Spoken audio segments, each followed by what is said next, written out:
Hello and welcome to episode 106 of Glitch Report. My name is GnittWitt. Thank you so much for stopping by, saying hi, kicking it with me today on the stream of dreams, the show of shows. We are live back again on Twitch, twitch.tv/GnittWitt. You can find everything that I do over at my Linktree, linktree.com/GnittWitt, GnittWitt, Twitch, Blue Sky, Instagram, Threads, TikTok, Instagram.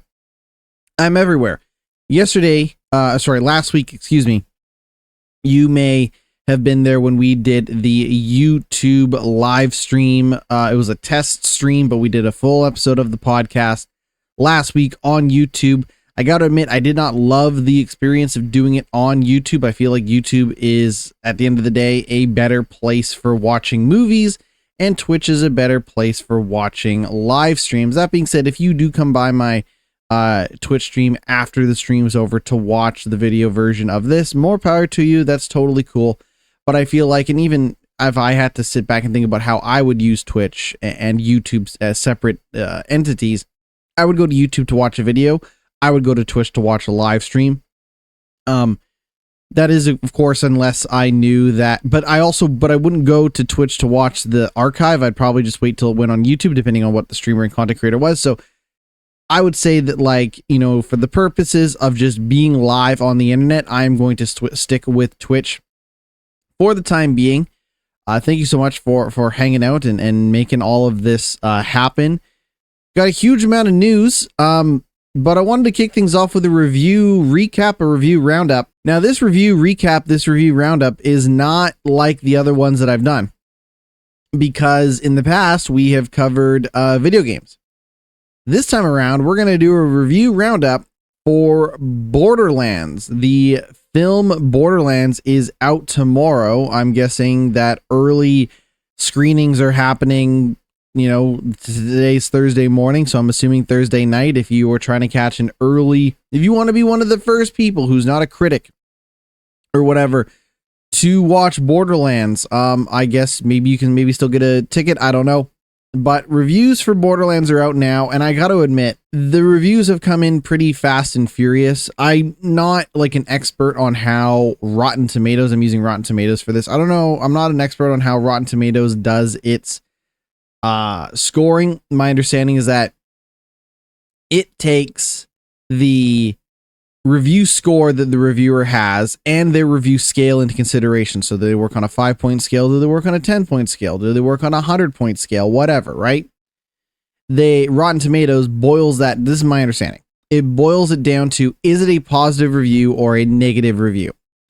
So when you see a movie like, say, Coraline, here, you can use Coraline as an example.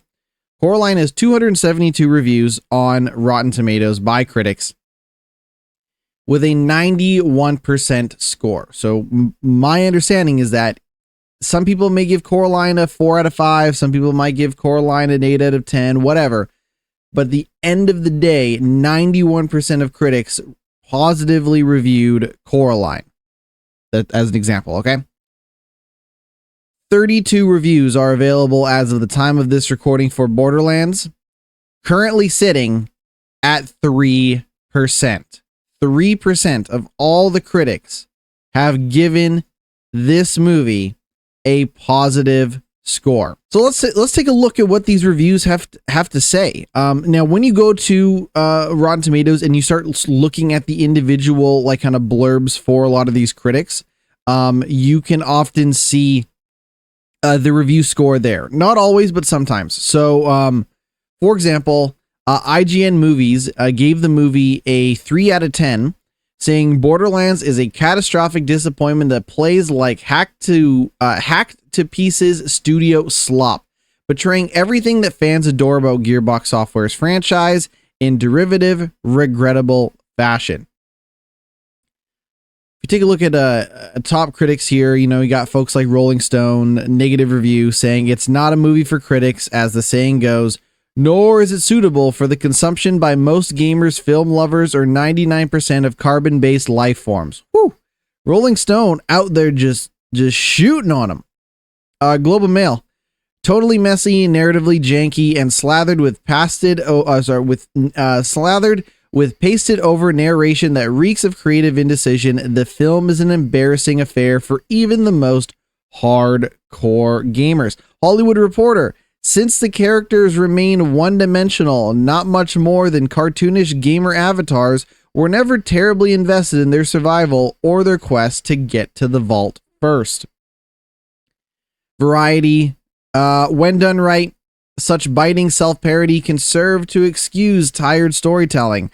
Alas, Borderlands arrives so close on the heels of Deadpool and Wolverine that it feels like a belly flop to that film's cannonball. Now, I'm not here to say pick on Deadpool and Wolverine. I would argue that Deadpool and Wolverine is not much of a cannonball either, but whatever. I guess I would argue, hey, at least Deadpool and Wolverine isn't, at least Deadpool and Wolverine doesn't quite insult your intelligence the way it seems like Borderlands tries to do.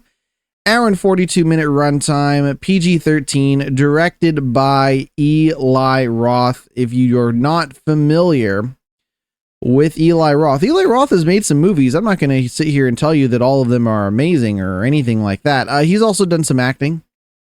But when we think about Eli Roth and his directorial work, he's the guy who directed Cabin Fever, Hostel Part 2. He also did The Green Inferno, Knock Knock. He also did the remake of Death Wish. He's also done writing for a bunch of the movies, some of the movies that he has directed. He's produced a bunch of stuff as well. Haunt, The Stranger, The Last Exorcism. Did some TV. He's been in acting. I think my thing with Eli Roth is that my most notable thing is that his work as the Bear Jew in Inglourious Bastards, where I think he does a terrific job in Inglourious Bastards. But at no point was I sitting there thinking to myself, oh man, I can't wait to watch Hostel or Hostel Part 2. And I think the reason is that like it's just kind of upsetting in both the crassness of Hostel, but also that it goes for such little scares that it ends up being just an amusement ride of pain. But what are you gonna do? I feel like Cabin Fever was okay. It's pretty silly, but I think Cabin Fever is all right. I guess they did a remake of Cabin Fever in 2016 that I don't know. He directed The House with a Clock in Its Walls, which is a Disney movie. Looks like a Disney movie. Universal, whatever. It doesn't matter. Thanksgiving, which is an American slasher movie that came out last year. So, how would I put this? You look at Eli Roth's work, and it seems like he has found a niche, found a genre when it comes to pretty schlocky, bordering on terrible horror movies, right? Or at least it feels like it sometimes. Borderlands is not that. Borderlands is a sci-fi, fantasy, comedy, first-person shooter. And here's the thing about Borderlands. I think Borderlands to me is one of those games that is a gameplay first game. Like when I think about what I get out of Borderlands, when I think about what I would recommend why I would recommend Borderlands to somebody, to me, it is purely a mechanical game. It is purely a gameplay based game because I think as a first person shooter, with RPG leveling mechanics and getting better equipment and guns and abilities and earning skill points to put in a skill tree and doing quests and side quests and open world running around and all that stuff. I think it's decent. I think it has gotten a little stale over the years, but I think overall, if you are looking for a first person shooter where you are leveling up and shooting and getting better guns and doing all that stuff, honestly, you could do worse than Borderlands. The problem is that Borderlands has built this name and reputation for itself that I don't think has been earned since the first game. Let me explain.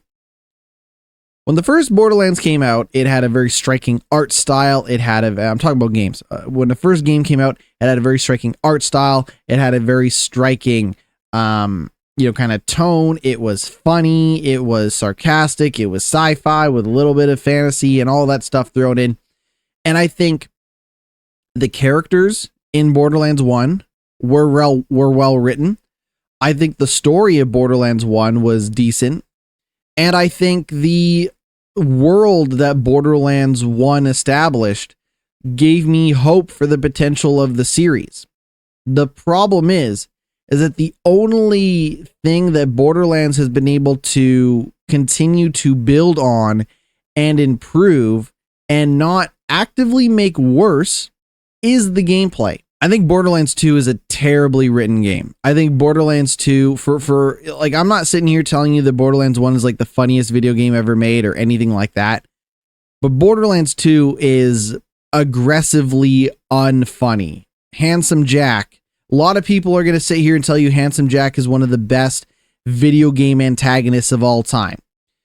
To me, he is one of the worst, and the reason is that because he has, I'm going to use wrestling as an example. To me, he has that go away heat. I'm not booing Handsome Jack because I actually believe or think he's a bad guy. I am booing Handsome Jack so that he goes away and I can do literally anything else with my time besides sit there and listen to stupid fucking Handsome Jack. It's an awful, awful character. Tiny Tina, also introduced in Borderlands 2. Not a great character either.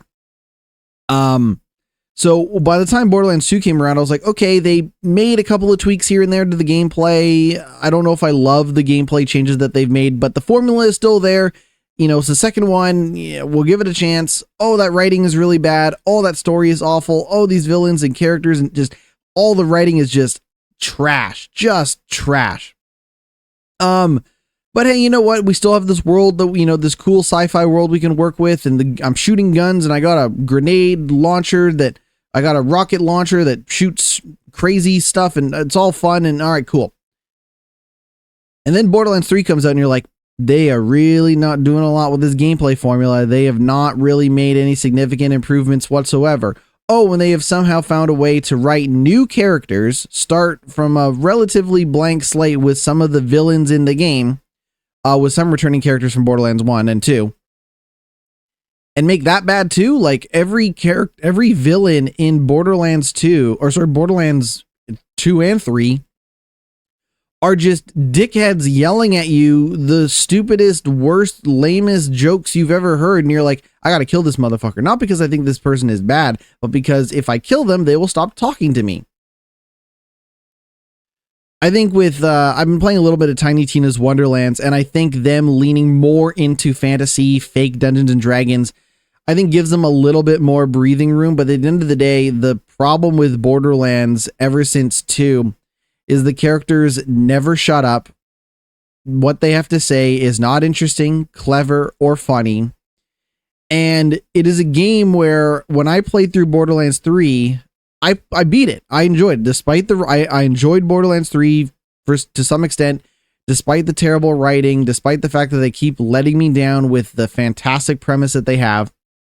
The premise of Borderlands is you're like a treasure hunter. You're like a vault. They call you vault hunters. So basically you are, it's always some like Uncharted-esque storyline where you are racing the bad guy to try to get to the treasure before them. And it spans different planets and all this stuff and globe-trotting adventure. And you're like, on its paper, you think, oh, a sci-fi fantasy game where you're shooting a bunch of weird enemies while you're trying to get loot.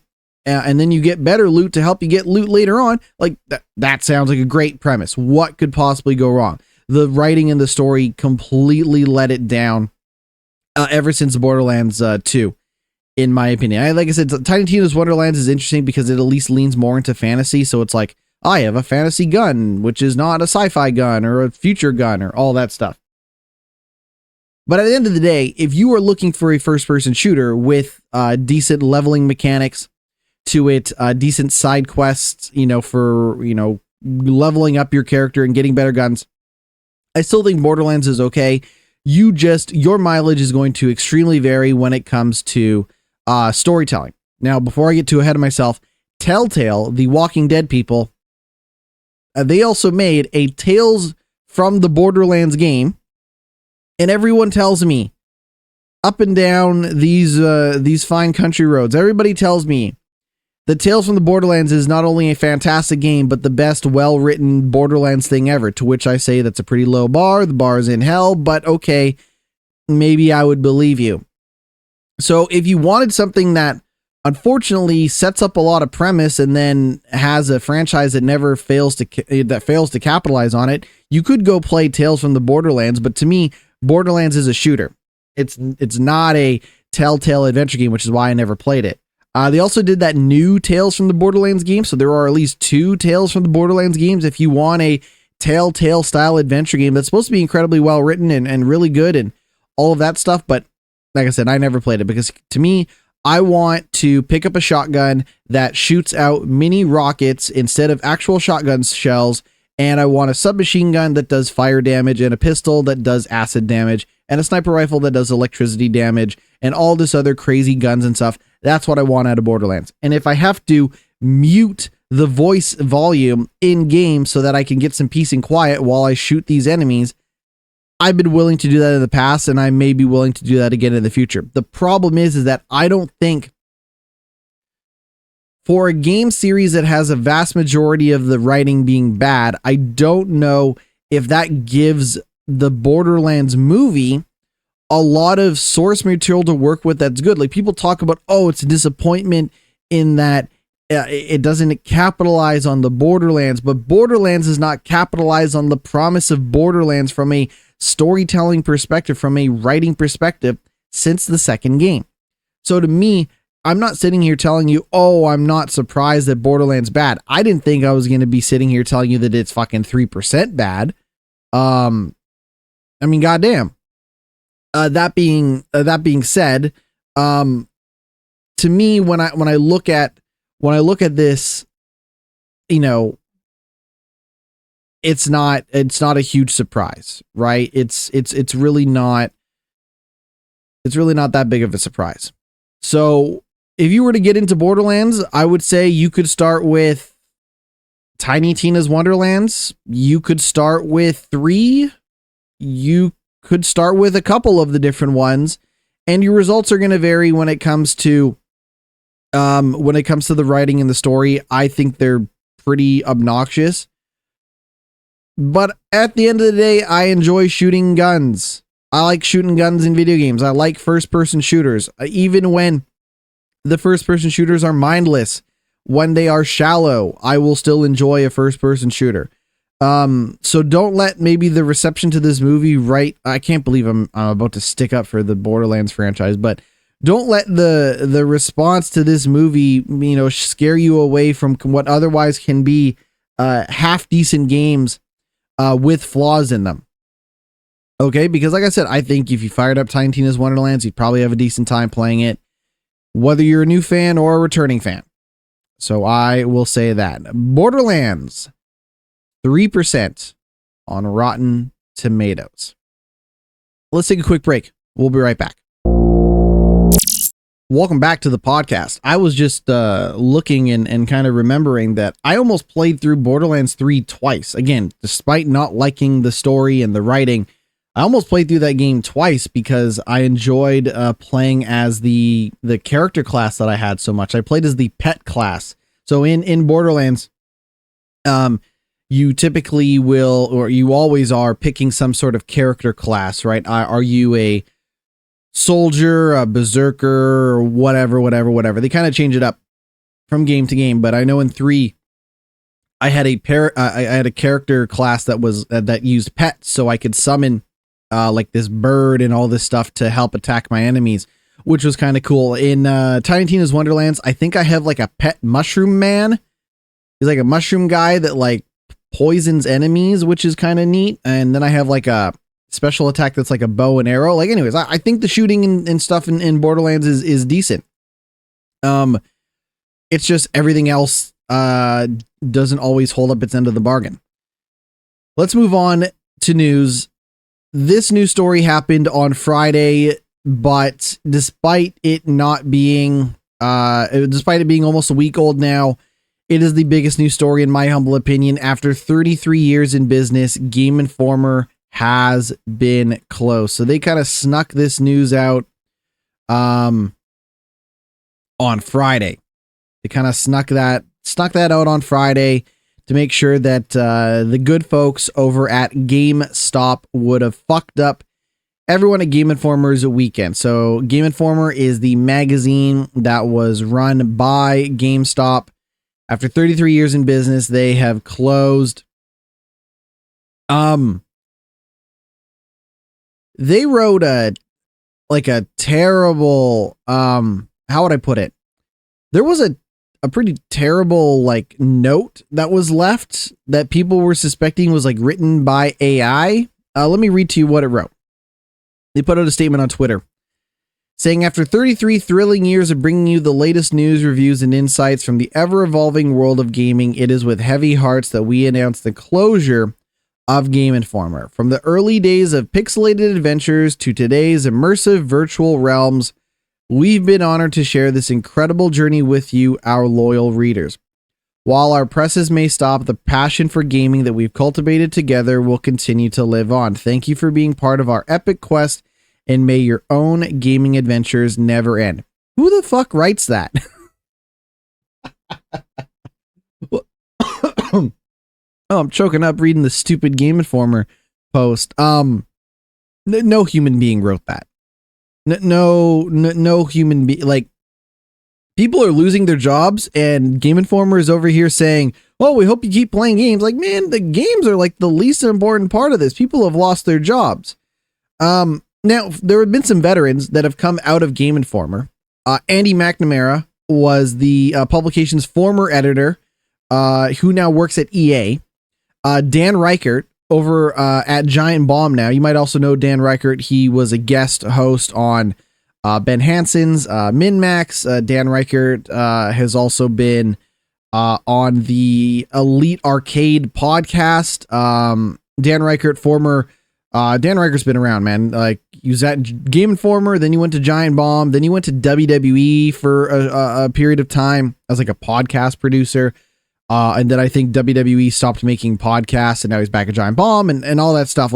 Game Informer has produced some folks, man. And Ben Hansen MinMax just is killing it at MinMax. It's legit. Game Informer was known for its unprecedented access, revealing dozens of games during its history.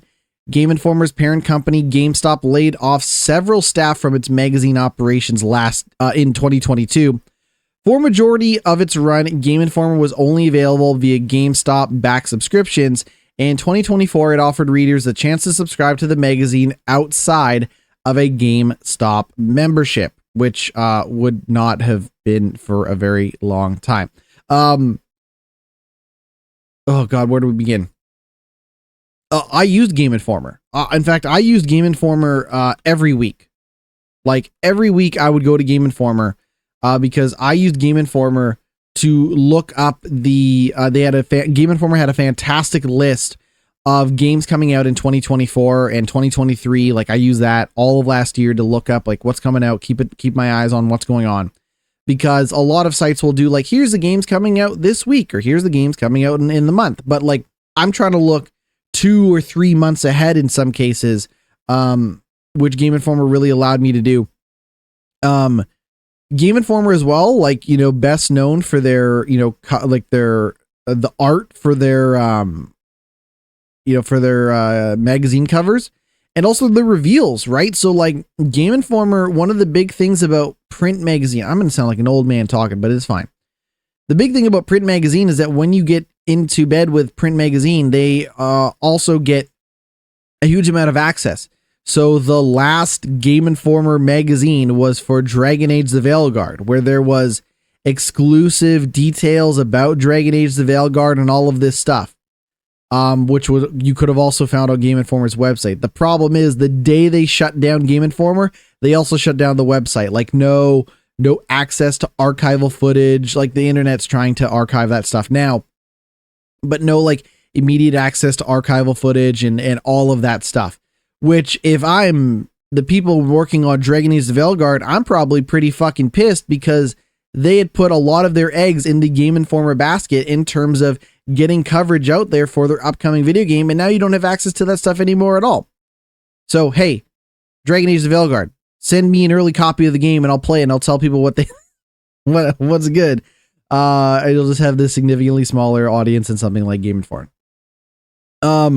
But known for their covers and reveals and all of this stuff, and it's a goddamn shame because to me, getting a little crazy just thinking about it, but the world of video games needs more game coverage, not less.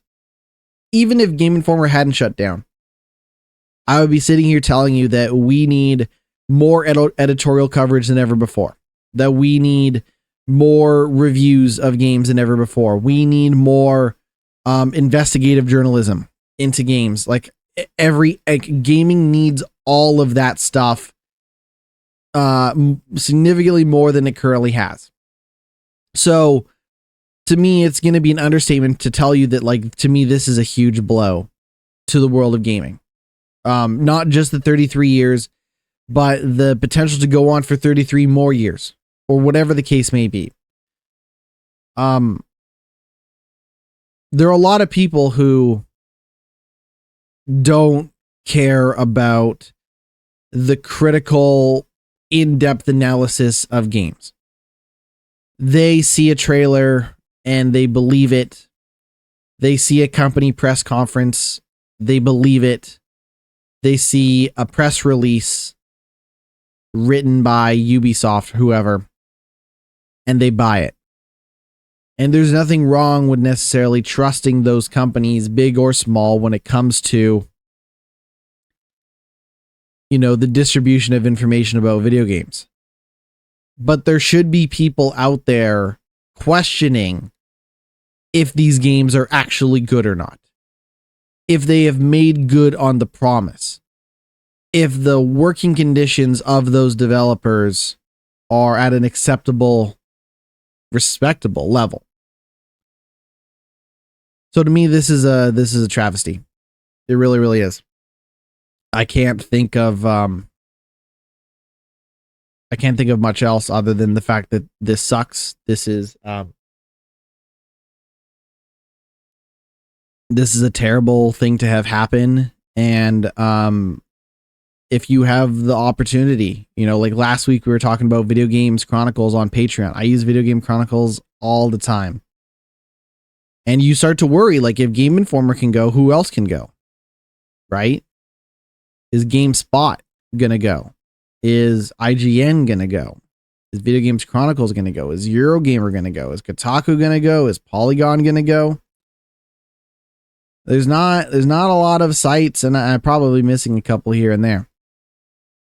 But there's not a lot of sites out there that were covering games with the resources that they needed to the degree that video games needed to be covered.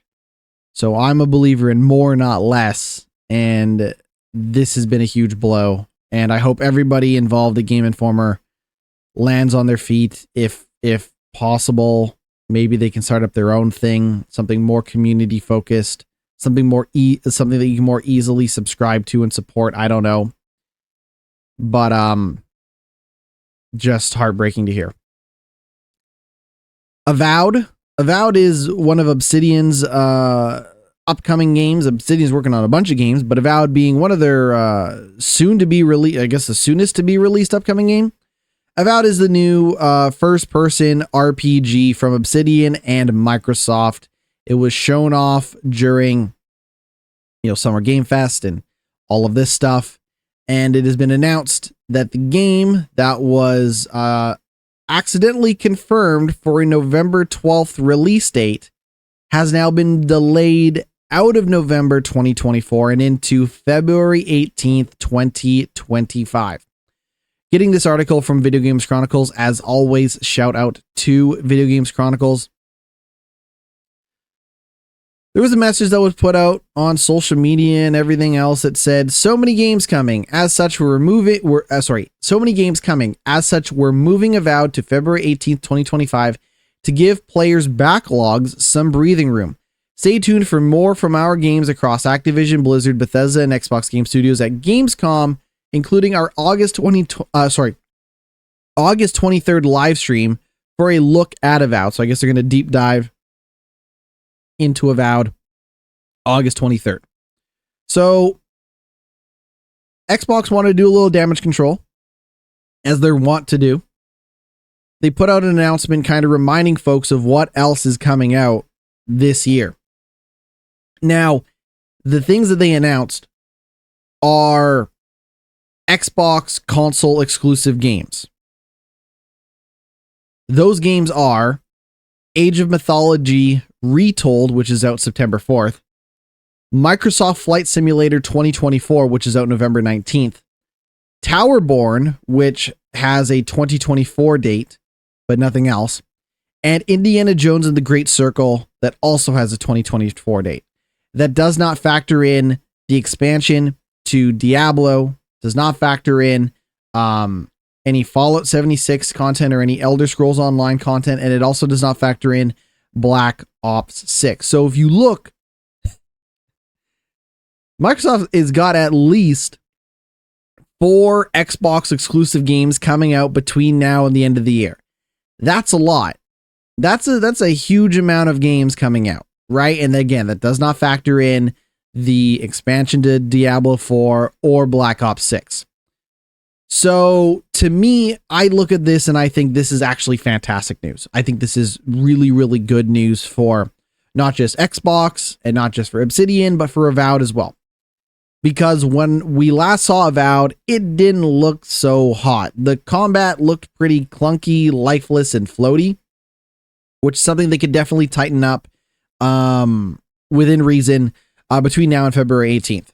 The other thing is that, like, when we get to this, and we talked about this, I want to say we talked about this last year when a bunch of horror games were coming out last year, and what was it? That Alone in the Dark game got pushed out of the release schedule for 2023.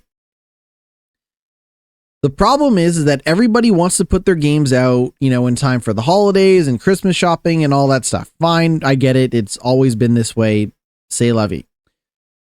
However, at some point, you actually cannibalize the potential of your other games, even if they're not necessarily affiliated, related, or even in the same category of games, right?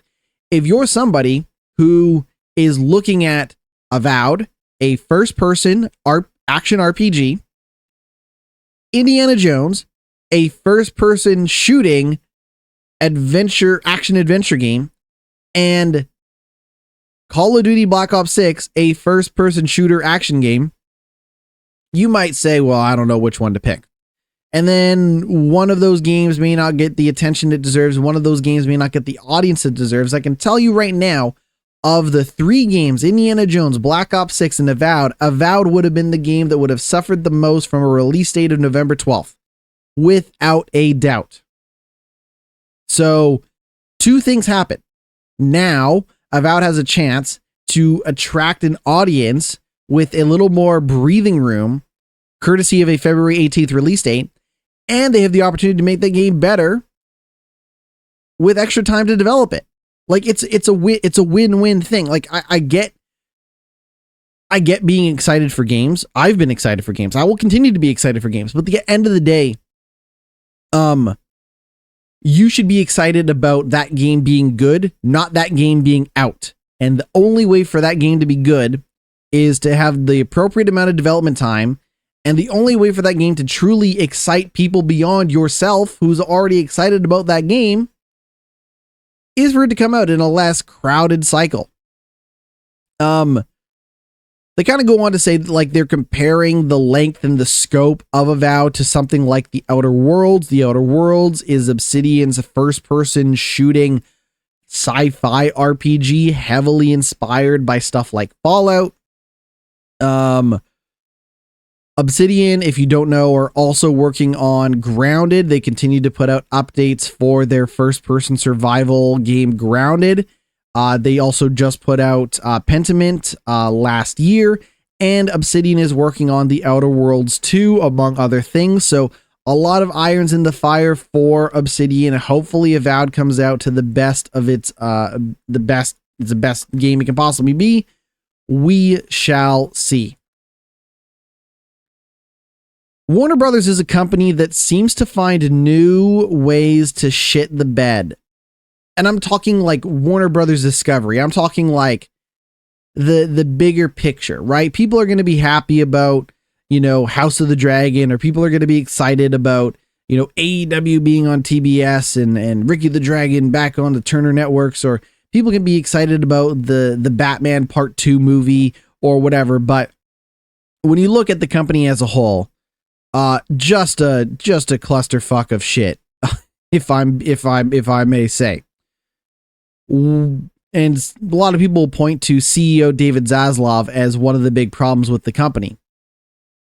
Because it seems like Discovery was a company that was heavily influenced by the production of reality TV shows, and Warner Brothers were people who could not figure out how to make DC movies that were good, among other things. So when it combined, it ended up being a perfect storm of mediocrity.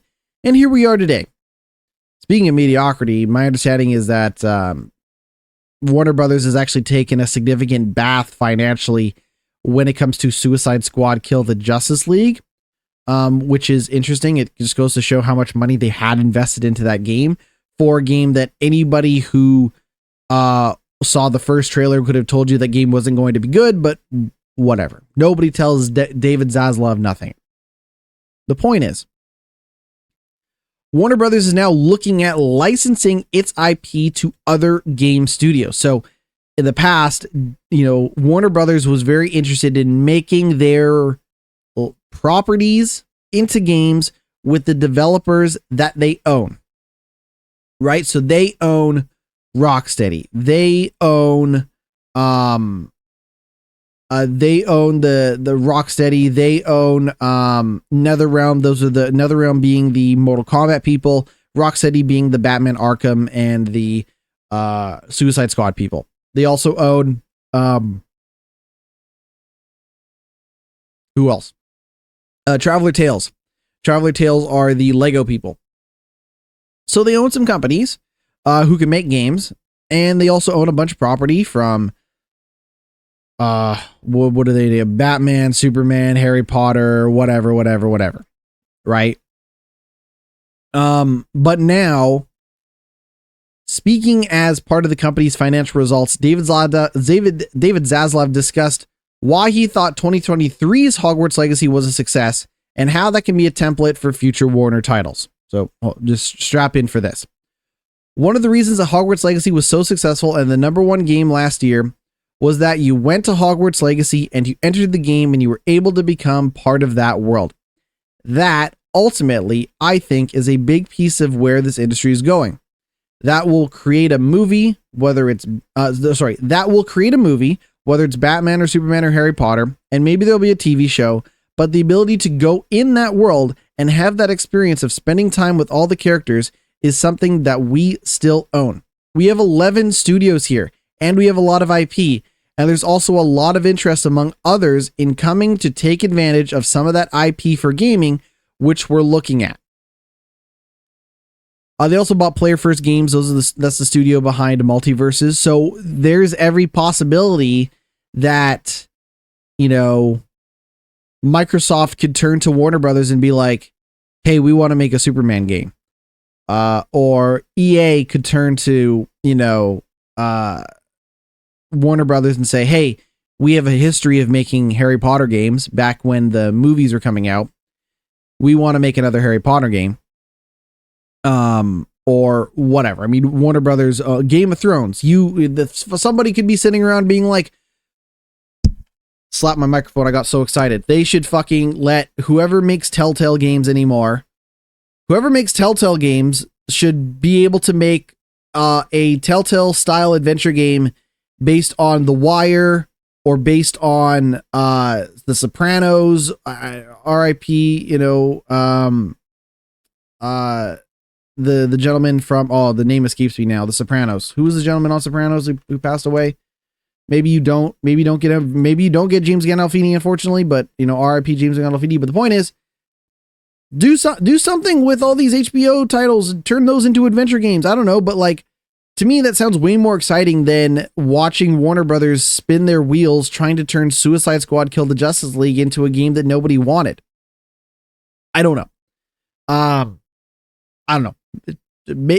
I don't know. I don't know what to say other than I think Warner Brothers licensing its games to other games, licensing its intellectual property to other game studios is probably better than what they're currently doing, which is fuck all. Meta, also known as Facebook. When we talk about Meta, we talk about Facebook because I use the word Facebook. I don't describe them as Meta. Facebook has shut down Ready at Dawn. This was a game studio that was acquired by Facebook in 2020. If you don't know Ready at Dawn, they made a handful of games, man. They made a ton of games. They worked on a couple of, so they started as working with Sony on some PSP games. So Ready at Dawn worked on the Daxter game. Of Jack and Daxter fame, Daxter got his own spin-off game on the PSP. They also worked on 2 God of War prequels, God of War Chains of Olympus and God of War Ghost of Sparta. They also worked on the PlayStation 4 exclusive The Order 1886. If you don't know The Order 1886, it is the sci-fi fantasy. The Knights of the Round Table have started hunting werewolves and vampires and all of this stuff, and it's a third-person cover-based shooter, and it's about 4 to 5 hours long. They also worked on Lone Echo and Lone Echo 2. Facebook said that Ready at Dawn players were being encouraged to apply elsewhere within Oculus Studios, and that it wants to hold on to as many developers as possible. It also claimed closing the studio wasn't indicative of wider cuts to the number of first-party games on the Quest, and that it's still committed to VR development. My understanding is that, like, in general, Facebook is, starting to look at the numbers and trying to decide where it wants to take its headset business. It's unfortunate that Ready at Dawn had to be shut down as part of that process. I hope everybody lands on their feet, whether they stay within Facebook or not. I don't know how this turned into like one of the most reoccurring trends on this podcast of 2024, but I'm here to talk about yet another Paradox game. Paradox cannot catch a break. They are... I don't know, man. Paradox just cannot seem to catch a break. It seems like they're on the right track because the Paradox now, despite the fact that they're a little too late to this, Paradox, the company, seems very interested in not putting out bad video games, which is something they maybe could have started to care about when City Skylines 2 came out, but what do you want? So here's the newest on Paradox. Paradox was working on Prison Architect 2. Prison Architect is a prison building management simulator game. I have Prison Architect. It's a little complicated for my taste, but basically you build a prison and you manage it and you staff people and you build, you build the yard, you build towers, you are managing all that stuff. Original Prison Architect, which is available on a bunch of platforms. I think it's on like PlayStation and all that stuff, PC, of course. Prison Architect 1 is kind of a top-down 2D game. Prison Architect 2 is a 3D game, so they've kind of significantly changed the art style and the look and everything. But the biggest thing that they have done is delay the game. So here are the facts. Here's the timeline of things. This marks the third delay of the game. It was originally scheduled to be released on PS5, Xbox Series X and S, and PC on March 26th, before slipping to May 7th, and then slipping again to September 3rd. Now it has been completely delayed indefinitely. So despite being delayed 3 times, it's indefinite. We don't know when it's coming out. They can't say when it's coming out. Paradox put out a statement saying, "Our continuous internal reviews and beta test groups have highlighted areas that we need to focus on more, mainly performance and content, which we need to address before the launch to ensure that you, the players, get a good experience in the game. We need to raise the quality a bit more to meet the standards that we'd like to achieve with the sequel. We are confident that the sequel, The Prison Architect, will be great, and we're looking forward to showing you all the new ideas brought into it. The switch to 3D, multi-floors, and the new behavior system that all bring new dimensions to the game and open new gameplay possibilities for the players. However, we want to make sure that the game lives up to the franchise's legacy and is released in a state that satisfies both you, our players, and the Prison Architect 2 teams at Koku and Paradox Interactive. Paradox said it will be refunding pre-orders for the game on all platforms, and that the pre-order bonus items will now be added to the base game." Now, let's look back at the history of Paradox. It's been a difficult year for the Swedish publisher. In April, Paradox announced that players who purchased City Skylines 2 first DLC would be refunded, with the content set to be added to the base game for free after being, quote, rushed out in an unsatisfactory state. Future paid DLC and the game's console versions were also delayed again, and in June, Paradox announced plans to close its Tectonic studio following the cancellation of the life sim game Life by You. It has been a tough road for Paradox. I really hope this comes out and works out for them. I've been morbidly curious to check and see if City Skylines 2 is better, if they've done anything to the game, check and see what's going on, but I haven't done that yet. Maybe I will. We shall see. This is a quick one. The extreme biking game Descenders is getting a extreme sports focused kind of sequel.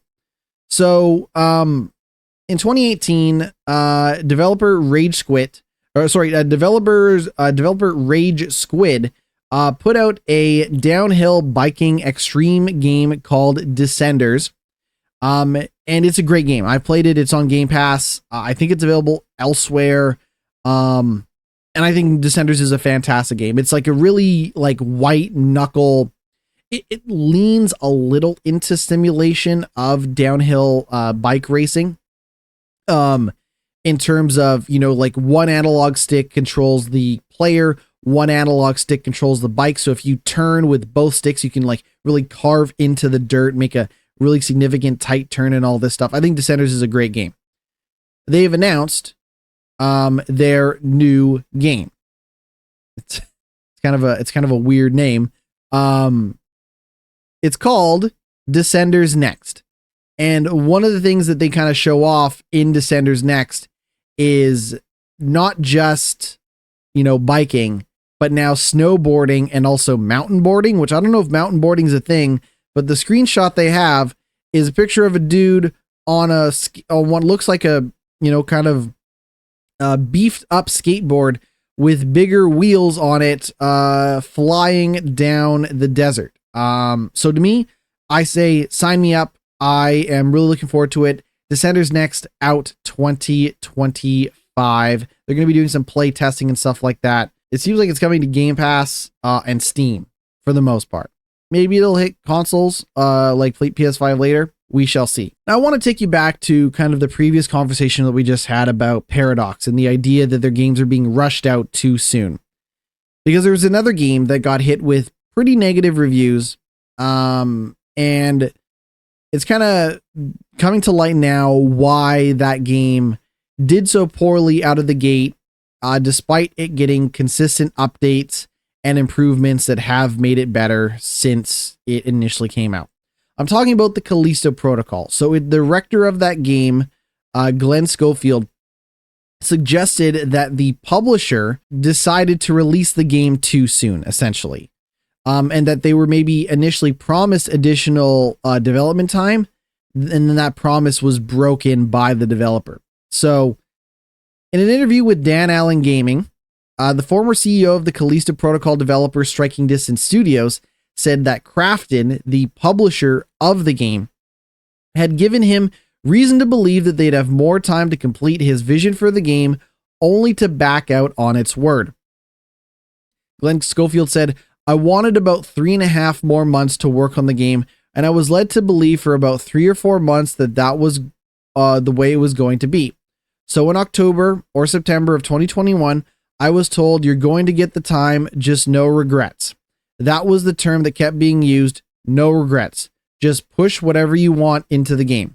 And so I spent that Christmas vacation just designing, coming up with ideas with some of the other guys, and then January comes around, and some of the Krafton folks come over, and they just said, no, it's December of 2022. And I was like, it's not going to get done, and it's going to cost you more money. It's not like it costs you less money because you're getting it out 3 months sooner. No, because if I just kept it on the way I was going, I wouldn't have had to add anybody. But if you want it done, I've got to accelerate everything by 3.5 months, which means I need to jam people in here." So basically, he's looking at the money people and arguing, you putting this game out 3 months earlier is actually not going to be the financial winner you think it's going to be. Schofield said that this issue was compounded by the COVID-19 pandemic, which saw a significant number of the studio's 200 or so employees getting sick, and a large number of workers deciding to leave for better wages elsewhere. Schofield said, "We were devastated. Sometimes our whole department of VFX would be out, our whole animation department. And then on top of that, in 2021, we had the great resignation. 49 people left because everybody's paying through the roof, and some people are leaving for $10,000 or more.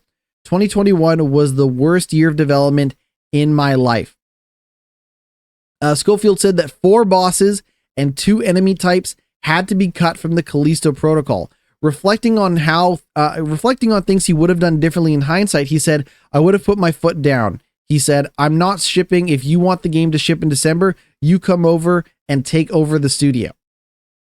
Glenn Schofield is also the Dead Space creator, who founded the Krafton subsidiary Striking Distance in 2019 with the goal of crafting an original experience in the PlayerUnknown's Battleground universe, although the project evolved over time into the sci-fi survival horror game that was no longer tied to the franchise. The Callisto Protocol received mixed reviews when it was released, a month before EA released a critically acclaimed Dead Space remake and reportedly failed to meet Krafton's sales expectations. Schofield confirmed his bittersweetness departure from Striking Distance in September of 2023, when a Krafton representative also said he had decided to pursue new opportunities and would be leaving the company voluntarily. Last December, Schofield teased plans to announce a new game project in 2024. So I'll be honest, I know that folks continue to work on Callisto Protocol. They continue to add stuff to the game. I think they even added like more death animations and all this other stuff to the game. I never got around to finishing Callisto Protocol. I probably should. But if you're wondering how this happens, how a game comes out and is bad, or how a game comes out that's like so close, but still so far, that's how this works. Is people come in and they don't know how games work because they're just a bunch of suits, and they decide to put the game out earlier, and then those suits eventually lose money, but they can't see the forest from the trees because they're not in the shit developing games the way people like Glenn Schofield are. So there is us closing the book on the tragic tale that was the Callisto Protocol. My favorite game of 2022, my favorite game, my number one game of 2022 is finally coming out on PlayStation 4 and PlayStation 5. They have finally announced the release date for the roguelike shoot 'em up Vampire Survivors. Vampire Survivors is coming out this month, August 29th of 2024. I am so excited for folks, for PlayStation users to get the chance to check out Vampire Survivors, an absolutely fantastic game. I'm just curious to see if pre-orders are up now, if you can pre-order it or what. Very curious. So the page for Vampire Survivors is up now, but there is no price for it currently.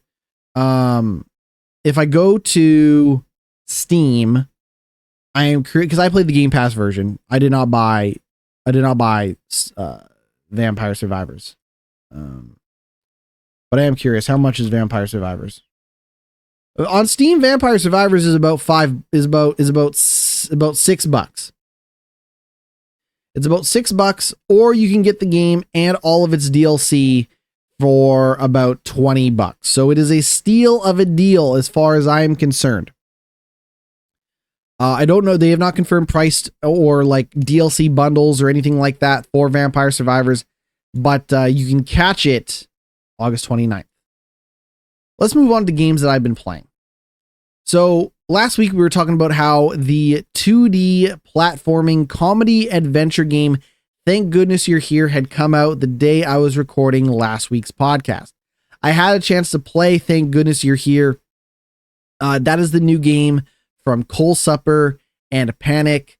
And what it is Thank Goodness You're Here is a 2D platforming adventure game where I would say half the time you're running around talking to people in the town and all of this stuff, just talking to people. And then the other half of the time you're jumping over obstacles and platforming and slapping stuff and activating different items and stuff like that. Thank Goodness You're Here takes a lot of inspiration from, kind of absurd, cheeky British humor, as well as like a little bit of like Adult Swim cartoons. Like there are some, like for a cartoony game, there are some weirdly dark like moments and stuff like that in the game. Weird imagery to a little bit, but at the end of the day, it is a goofy game. And I played the demo. I remember, actually, let me back up. I remember seeing the trailer for that game and being immediately sold. Like, I was like, oh, this looks goofy and wild and weird, and I can't wait to play it. And then the free demo came out, and that demo is, I don't know, a 15-20 minute thing. Like it's pretty short. It was, I would say maybe 15 minutes or so. And I was like, okay, this demo is really short, but it gives me a great taste of what's to come. And I really hope the game builds upon the idea of running around, solving these town people's problems, and all the goofy jokes and all the stuff that they've written, the physical comedy that they try to introduce into the game, the gags, the puns, like it's all just goofy and cheeky. And I was down. The main game is about 2 to 3 hours ish from the looks of things, maybe closer to 2 hours and 3 hours. And I think the game costs about $25. So put that into perspective first and foremost. It is a short game. While it doesn't necessarily advertise how short of a game it is, it doesn't like say like up at the front, hey, this is a 3-hour game. It's a game that costs about $25, and it's a game that's about 2 hours long. So just keep that in mind. The problem I have with Thank Goodness You're Here is that it really doesn't evolve from beyond its initial premise in a lot of different ways. So the story premise is that you're supposed to go talk to the mayor. But when you get to the town, the mayor's not available, so you go outside and you start meeting townspeople and doing all this stuff, and you're helping people as the day progresses. Like the game is kind of set up in a way where it's like you can tell that time is progressing in the town as you wait for the mayor to be available for you to go speak to him. And in that town, you're going to be slapping people. You're going to be doing, different platforming challenges and very, very light puzzle stuff. And I think the biggest damning thing I can say is that, one of the more damning things I can say is that you're supposed to go meet the mayor, but it never really dives into why you're there to meet the mayor. Like nothing ever really develops over time.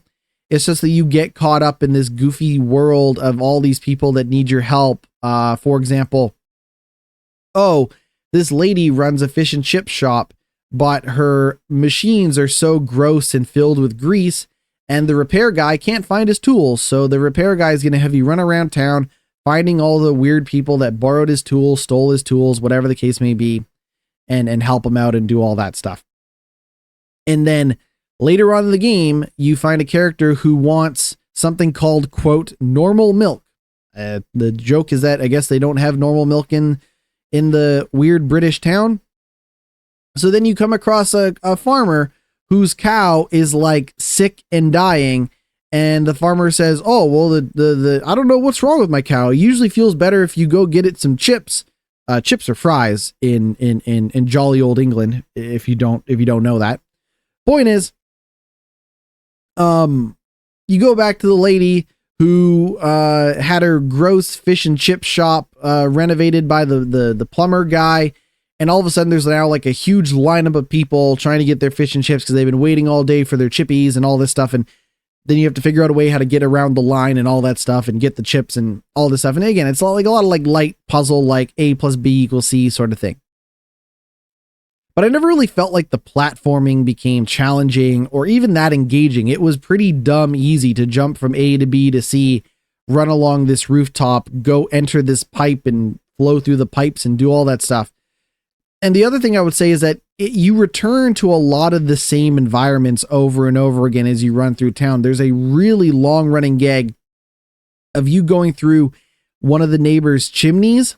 And every time you go through the chimney, you blast a bunch of soot through his living room. And like they've written like 4 or 5 different jokes for every time you go down the chimney. And every time he's like more and more pissed, to the point where the last time you go down the chimney before the game ends, he just hasn't even bothered to clean it up. He's just like, whatever, get out of here before I kick your ass or whatever.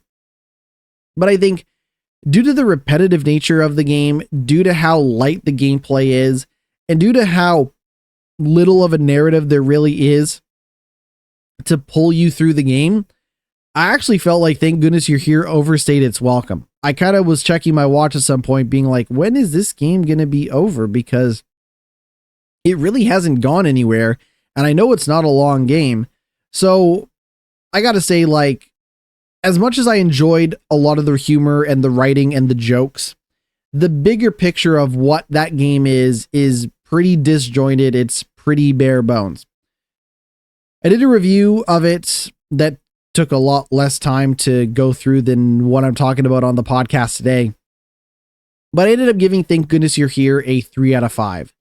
And I think the thing to like stress is like, I'm going to probably be, if I do a traditional review of a game, I'm going to stick to a 5-point scale, because when people see a 3 out of 5, they think, oh, well, it's not very good. And it's like, no, like there are a lot of good parts about Thank Goodness You're Here, but there are also, it does not fully come together. And I think that's my biggest problem, is that Thank Goodness You're Here has all this potential. It has all this setup. It has all this premise. It has this goofiness, and then it doesn't do a lot with it. But while I was playing Thank Goodness You're Here, and I was running around the town in a 2D setting, talking to people, it kind of got me thinking about those South Park games, the South Park games I never played. I was like, oh, you know, if I was running around talking to people in a town, doing goofy comedy stuff, but the gameplay was solid and backed it up, I could maybe get into it. So South Park The Stick of Truth was on sale, and I bought South Park The Stick of Truth on sale, and I've been playing a little bit of it. I am very early in. I'm like maybe an hour and a half into the game. But so far, I gotta say, so far I'm actually pretty impressed by South Park The Stick of Truth. I know I'm like super late to the party, whatever, don't shoot me. But I'm actually pretty impressed by what that game has to offer in terms of the RPG nature, the combat, and all that stuff.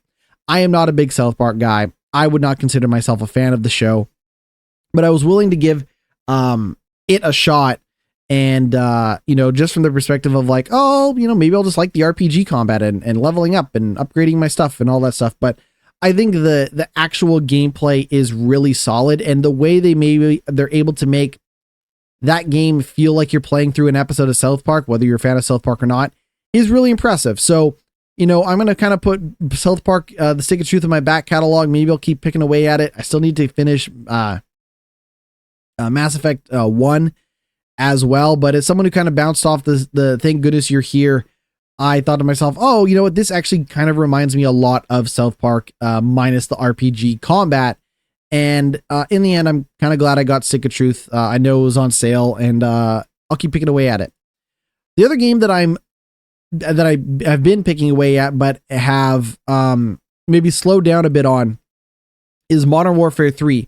One of the things we didn't talk about, I know we talked about Cody Rhodes and Rhea Ripley and Rey Mysterio and all those people in Call of Duty, but they also did a WWE mode for Call of Duty, a limited time multiplayer competitive mode in Modern Warfare 3 called Slam Deathmatch. And I'm going to just say this right now. Currently, with the output of the TV shows that they are producing, with the quality of the wrestling and the storytelling and the storylines, I am not a fan of WWE.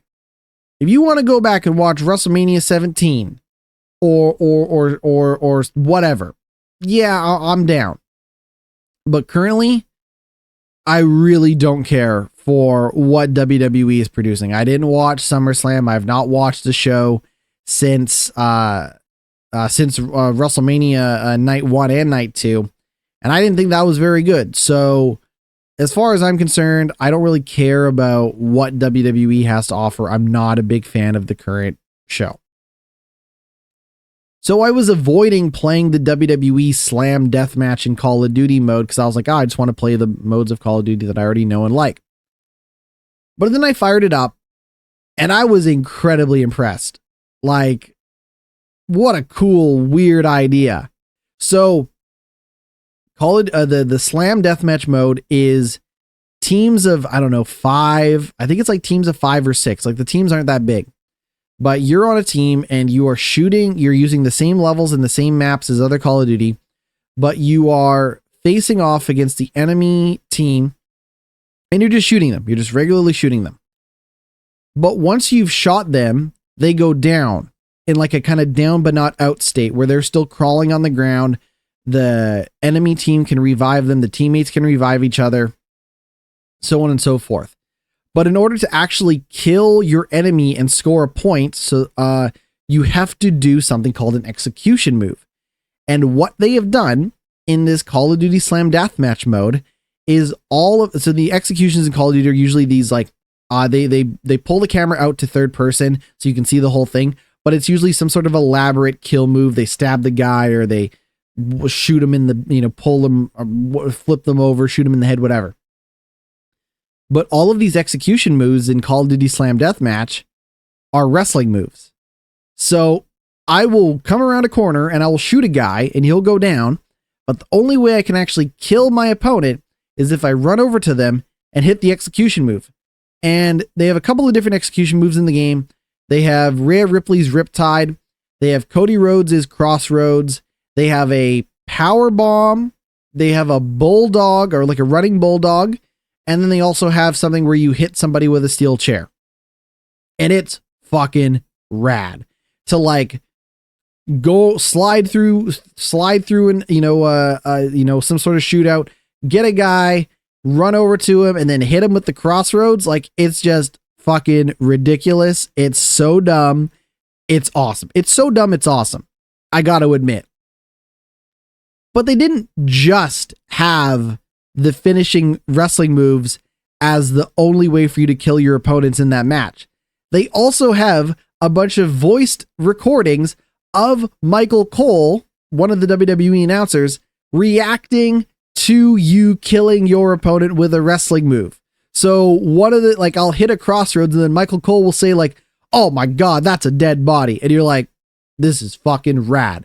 And then when you, do certain things like get a headshot or a multi-kill or whatever in Call of Duty, it usually pops up on the screen like multi-kill or like, oh, you killed the best player in the game, Kingslayer, whatever.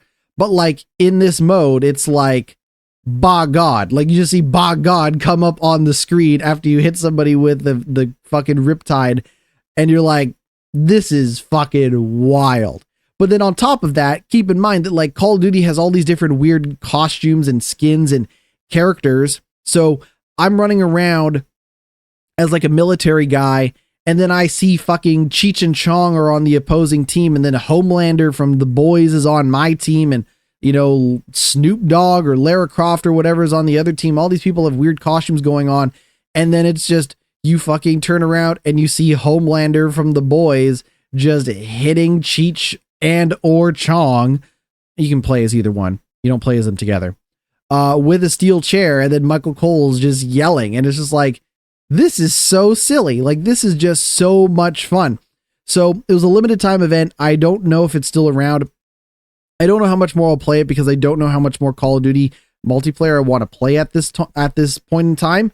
But I was really impressed by just how committed they were to like the WWE-ness of all of it in the context of a first-person military shooter that was Call of Duty, or that is Call of Duty, excuse me. So I had a good time with it. I've slowed down because I don't know how much more Call of Duty I want to play. I might need to start seriously considering moving on to other games. I need to find another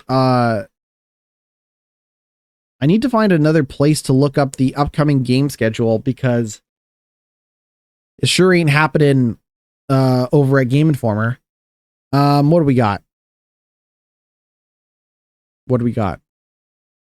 I guess probably the next big game for me is Star Wars Outlaws. I will definitely playing Star Wars Outlaws because I'll get the Ubisoft subscription. I'll check that out.